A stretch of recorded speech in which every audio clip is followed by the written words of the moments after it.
அனைவருக்கும் வணக்கம். இது உங்கள் வலையொலி. தமிழகத்துல மது அருந்துவது என்பது எப்போதாவது இருந்த நிலை மாறி அது இப்போது ஒரு பழக்கமாகவே ஆகிருச்சு. இன்றைய சூழல்ல மது அருந்துவது ஒரு நோயாகவும் மாறிவிட்டது. குடிகாரர்கள்லாம் இன்று குடி நோயாளியாக மாறிக்கொண்டிருக்கிறார்கள். இந்த நிலை மதுபான கடைகள் தனியார் வசம் இருந்த காலத்தை விடவும் அரசனுடைய கட்டுப்பாட்டுக்கு வந்த பிறகுதான் இது அதிகமாயிடுச்சு. அப்படி அரசுக்கு இந்த மதுவால என்ன லாபம்? இந்த மது என்பது நல்லதா கெட்டதா? இது நமக்கு என்னென்ன தீமைகள் எல்லாம் விளைவிக்கும் என்பது குறித்து தான் இந்த காணொலியில நாம தெளிவா பார்க்க போறோம்.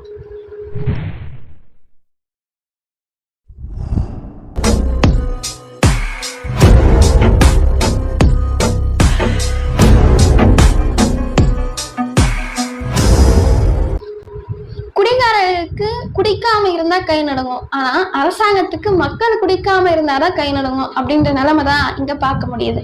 ஏன்னா அதுதான் மிக அதிக வருவாயை ஈட்டி தருது. அரசாங்கத்தினுடைய வரி வருவாயில கிட்டத்தட்ட 1/3 இந்த டாஸ்மாகினால்தான் வருது. அதனால்தான் இதுல எந்த ஒரு தொய்வோ கால தாமதமோ ஏற்பட்டு விடக் கூடாது அப்படின்னு அரசாங்கம் தெளிவா இருக்கு.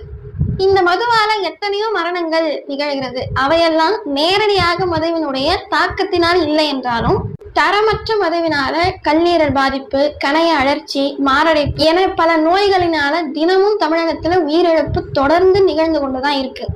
இதை தவிர வாகன விபத்து பெரும்பாலும் இந்த மதுவினால் தான் நடக்குது. இதை யாராலும் மறைக்கவும் முடியாது, மறுக்கவும் முடியாது. ஏன்னா அதுதான் உண்மை.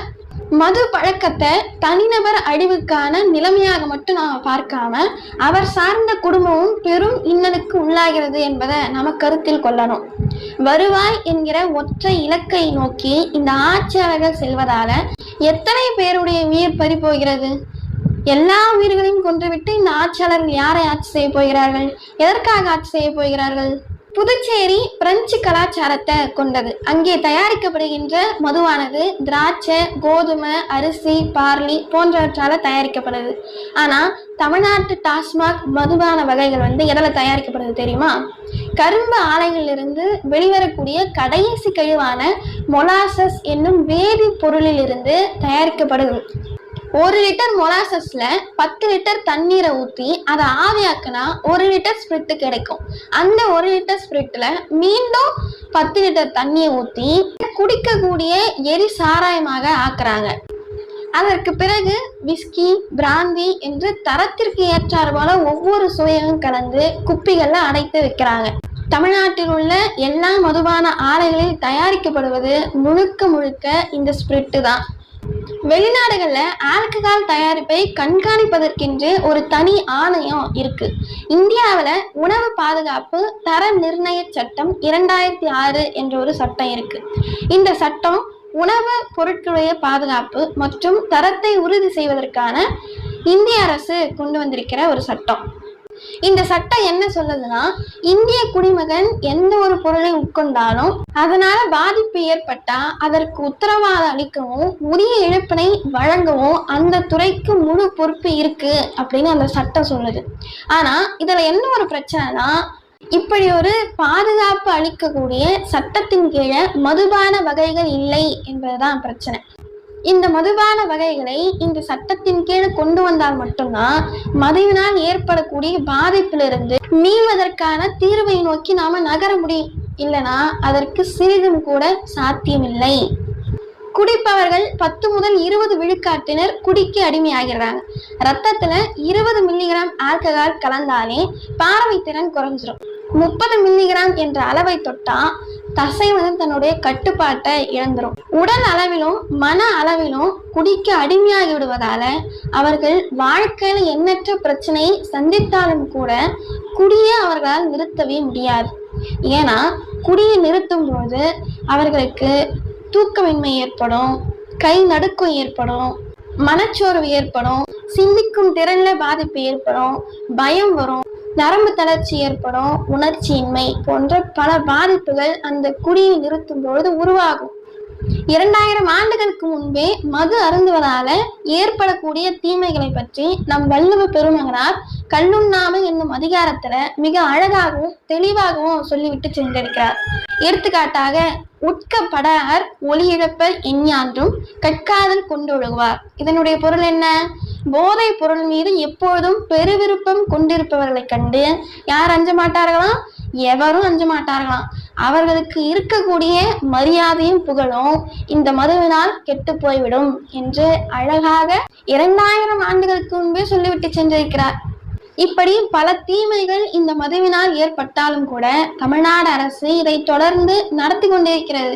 டாஸ்மாக் நிறுவனத்துக்கு தமிழ்நாடு முழுவதும் சுமார் 6800 சில்லறை கடைகள் இருக்கு, 48 சேமிப்பு கிடங்குகள் இருக்கு. அது மட்டும் இல்லாம 36,000க்கும் மேற்பட்ட ஊழியர்கள் இந்த டாஸ்மாக் நிறுவனத்தில் பணிபுரிகிறாங்க. தெருக்குழால தண்ணி வருவதில்லை என்றாலும் கூட இந்த டாஸ்மாக்ல தண்ணி தாராளமா வருது. 1983ஆம் ஆண்டு மதுபான மொத்த விற்பனையை டாஸ்மாக் எடுத்துக்கொண்டது. 2003ஆம் ஆண்டு மதுபான சில்லறை விற்பனையும் டாஸ்மாக் தனியாரிடமிருந்து எடுத்துக்கொண்டது. அது இப்போது அரசு தான் தொடர்ந்து நடத்தி கொண்டு வருது. இந்த டாஸ்மாக் என்பதனுடைய விரிவாக்கம் என்னன்னா, தமிழ்நாடு ஸ்டேட் மார்க்கெட்டிங் கார்பரேஷன். இது தமிழ்ல தமிழ்நாடு மாநில வாணிப கழகம். 2003ஆம் ஆண்டுக்கு முன் டாஸ்மாக் வருவாய் குறைவாக இருந்த நிலையில அது சில்லறை விற்பனைக்கு வந்த பிறகு அதனுடைய வருமானம் அதிகரிச்சிச்சு. அப்படி 2003ஆம் ஆண்டுல இருந்து இப்ப வரைக்கும் டாஸ்மாக் மூலமாக கிடைக்கிற வருமானத்தை ஆண்டு வாரியா நம்ம பார்க்கலாம்.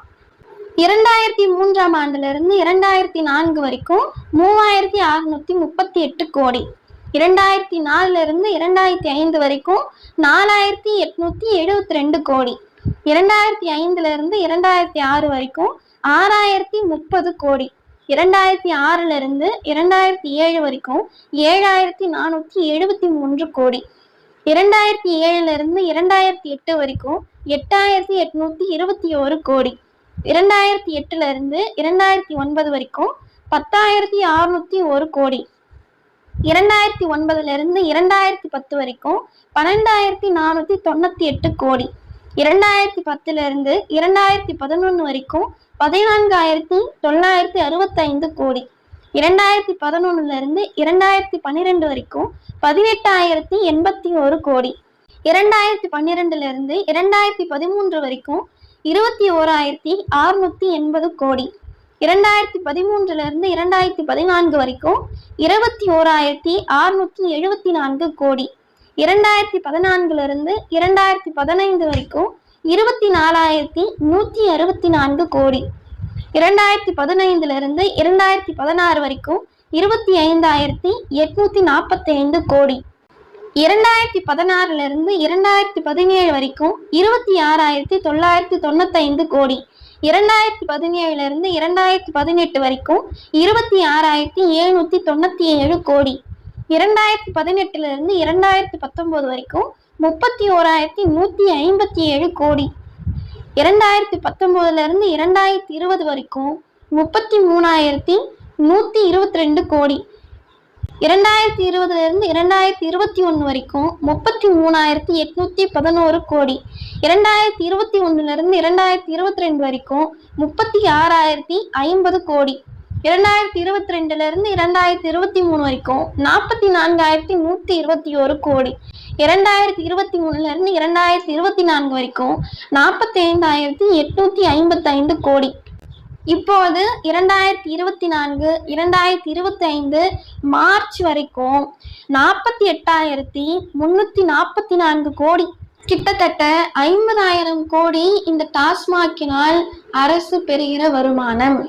அரசு மதுபான கடையில இவ்வளவு வருமானம் ஈட்டியும் ஏன் ஆரம்ப சுகாதார மேம்பாட்டிற்கு அதிக தொகையை ஒதுக்கல? அரசுக்கு வருவாய் வேண்டும் அப்படின்னா மதுக்கடைகளை திறப்பது, பெண்களுடைய ஓட்டு வேணும் அப்படின்னா மதுக்கடைகளை மூடுவது, இது சரியா? மது குடித்து இறப்பதால இயற்கை எத்தகைய பயன்பெறுது? மது குடித்தே ஆக வேண்டும் அப்படின்னு வீட்டில் உள்ள பொருட்களை எல்லாம் அடகு வைக்கிறாங்களே, இது சரியா அல்லது இது தேவையா? கடின வேலை செய்து உடல் அசதிக்காக குடிக்கிறார்களா அல்லது கடின வேலையை செய்ய வேண்டும் அப்படின்றதுக்காக குடிக்கிறாங்களா? குடித்தா இறந்து போய்விடுவோம் அப்படின்னு தெரிஞ்சும் அரசு அதை நடத்துதா, இல்ல குடித்து விட்டு இறந்து போகட்டும் அப்படின்னு அரசு அதை நடத்துதா?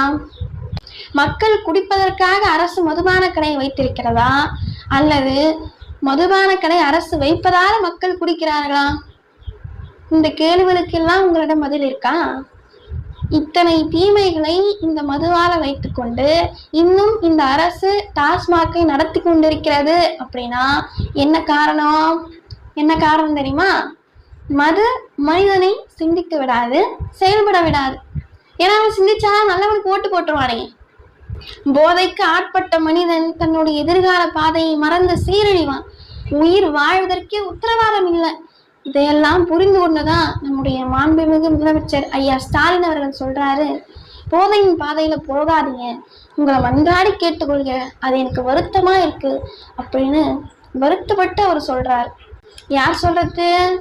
அந்த மதுபான கடை நடத்துபவரே சொல்றாரு. இப்படி போலி வேஷம் போட்டு போட்டே தமிழக மக்களை நீங்கள் ஏமாற்றியது போதும். இனிமேலும் அவர்கள் ஏமாற தயாராக இல்லை. மது போதையால் அவர்கள் அடிமையாக்கியது போதும். சாதி போதையால் அவர்களை அடிமையாக்கியது போதும்.